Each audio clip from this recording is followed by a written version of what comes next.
WFYI podcasts are brought to you by Visit Bloomington. With over 350 restaurants to choose from, Bloomington, Indiana is truly a food lover's paradise. Go to visitbloomington.com to discover what suits your taste. This is WFYI News Now. It's January 31st, and I'm Darian Benson. On today's show, one bill headed to the full Senate aims to protect poll workers.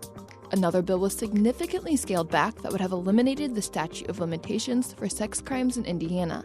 And a local museum exhibit features hundreds of newly public letters and artifacts from one of Indiana's presidents and his family. You see that maybe things have not changed so much. There's still those family dynamics and the things that are going on in the planning. It makes them more personable. They're more relatable. Those stories coming up, but first, a bill that puts a one-year moratorium on dedicated lanes passed out of the Indiana Senate on Monday. As Ben Thorpe reports, opponents of the bill say the pause could scuttle millions in federal funds for the Blue Line, Indianapolis's third bus rapid transit line. Over an hour of testimony on the bill centered around whether the legislation represented state overreach into the affairs of local government. Democratic Senator Shelley Yoder talked about her difficulty getting to the airport without a car. We should be able to have a rapid, dedicated lines, a rapid transit from the airport to the downtown area of Indianapolis. Bill sponsor Senator Aaron Freeman says his bill will study dedicated lanes during the one-year pause, and that's it. I'm not saying I'm anti-transit. I'm not saying I'm anti-bus. I'm not saying I'm anti-anything. All I'm saying is you should examine shared lanes versus dedicated lanes. The bill now heads to the House. I'm Ben Thorpe. Legislation headed to the full Senate aims to protect poll workers while they're doing their jobs. Brandon Smith reports the bill makes a slight expansion to existing law. Current law makes it a level 6 felony to obstruct, interfere with, or injure an election officer while they're on the job. But that law doesn't necessarily cover everyone who's working or volunteering at the polling place. A bill unanimously approved by a Senate committee makes sure all those people are included. Indiana Clerks Association President Nicole Brown says that protection is necessary. Current and experienced poll workers are expressing concern for their personal safety and their well-being at a time when we are preparing for what is likely to be history's biggest election to date. Level 6 felonies carry a sentence of between 6 months and 2.5 years, along with a fine of up to $10,000. For Indiana Public Broadcasting, I'm Brandon Smith at the State House. More news from the ongoing legislative session. A bill that would have eliminated the statute of limitations for all sex crimes in Indiana was significantly scaled back by a Senate committee yesterday. Legislation headed to the full Senate is now focused on 2 crimes. Prosecuting most sex crimes in Indiana generally has to happen within 5 years of the crime being committed. If it's a crime against a child, the statute of limitations runs until the victim turns 31. A bill this session originally eliminated that time constraint for all sex crimes. But Senate Committee Chair Aaron Freeman says despite his personal feelings, he envisioned that measure struggling to pass. Freeman's amendment to the bill narrows it. So if somebody commits a rape, somebody commits a child molest without a deadly weapon, that still is an egregious crime that we should never obviously needs to be seriously punished. It would lift the statute of limitations in those 2 situations alone, nothing else. Under current law, the only sex crimes without a statute of limitations are rape and child molesting if using or threatening deadly force while armed with a deadly weapon, causing serious bodily injury to the victim, or by drugging a victim. And for our final story today, a new exhibit at the Benjamin Harrison Presidential Site features hundreds of letters and artifacts that are on view for the first time.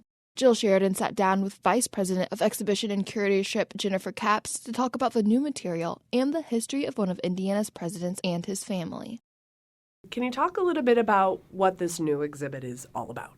Life in the White House is exploring the Harrisons' time at the White House and more from that private family aspect of things. So, they're the public events, the dinners and balls and galas that are going on, but also the Harrisons have several members of their family that are living in the White House with them, including 3 of their very young grandchildren. So you have those wonderful stories with the grandchildren there and different things that they're doing with them that have not all been shared before because we have some additional information that came recently to our collection. You have hundreds of new letters, I understand, as part of the exhibit. What does that tell us just sort of about, the daily life in this time period, the late 1800s and the beginnings, of modern presidency? Well, I think that it's interesting because you see that maybe things have not changed so much. There's still those family dynamics and the things that are going on in the planning. It makes them more personable. They're more relatable. And actually, the Harrisons had a little bit more, I'll say, freedom at that time than maybe the presidents do today. Caroline is still going out shopping, without the Secret Service, but you're seeing those day-to-day activities, and she's helping plan things. She might be, helping planning a menu. She's helping doing the table decorations. She had a very artistic side to her as well, so she's very involved in all of those activities at the White House. Talk a little bit about, these letters were acquired because of long relationships with descendants of the family and the importance of maintaining those relationships. Yeah. So, Benjamin Harrison had 3 children that lived to adulthood, and all 3 of those children have 2 children each, a boy and a girl. And all of those families, we have maintained relationships with all of those branches of the family. And this particular collection that came more recently to us in the fall of 2022 was from the McKee side of the family. So you have the daughter, Mary Harrison McKee, and her children. Her daughter, Mary Lodge McKee, is the descendants are from that particular side of the family. And as families do, that you keep mementos. That particular branch of the family did still have this collection of letters. They had some artifacts as well, some of Caroline Harrison's watercolors and china painting, additional photographs also, that as they were looking through these items centuries later, decided that those should also come to our collection here at the Benjamin Harrison Presidential Site. It's wonderful to have all of these items that have been added to our collection that now we can share. They have never been seen by the public before. It's obviously a very different time in history, but there are parallels. There are connections to, what we're experiencing now. What do you think is important about, keeping these connections with past presidents? It's interesting to see those parallels. But Harrison did a lot of things in his presidency that are rather quietly and purposely done. So you don't always remember those things. So I think it's very important to look back. The Pan American Congress started under Benjamin Harrison's presidency. He actually set aside forest and park reserves and started all of that. So the 2nd, 3rd, and 4th national parks, which the national parks come about later.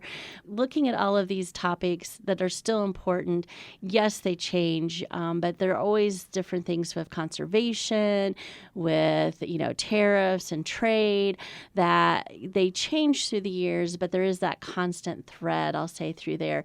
And, like with the Pan American Congress, he has that thread of connection to the South and Central America that we still have today in our trade and commerce as well.